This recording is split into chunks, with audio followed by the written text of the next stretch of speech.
de guerre, de toute façon, Donald Trump a évoqué le fait qu'il y avait, même s'il y avait des vedettes militaires, qu'elles seraient visées directement. En revanche, pour les pavillons, effectivement, Chinois entre guillemets, non hostiles du point de vue non Téhéran, belligérants. non belligérants du point de vue notamment indien et chinois, la question de l'arraisonnement potentiel se pose. Alors il se trouve qu'il y a un bâtiment chinois qui est passé aujourd'hui, qui serait passé aujourd'hui et qui n'a pas été arraisonné.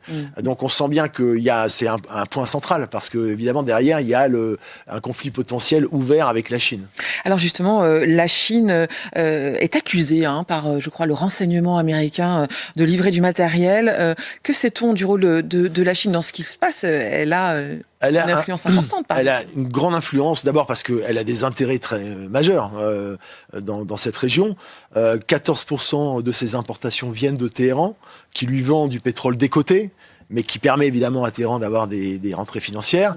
Il faut préciser que la Chine est doublement embarrassée parce qu'en réalité, le blocus instauré par Téhéran impacte aussi l'Arabie Saoudite, qui est le premier fournisseur en réalité de Pékin, de la Chine. Donc on voit bien que tout ça est très imbriqué. Donc il y a une grande discrétion apparente de la Chine, mais une activité en coulisses très importante.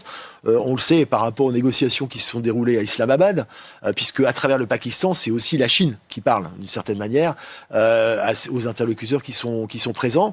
Et effectivement, vous évoquez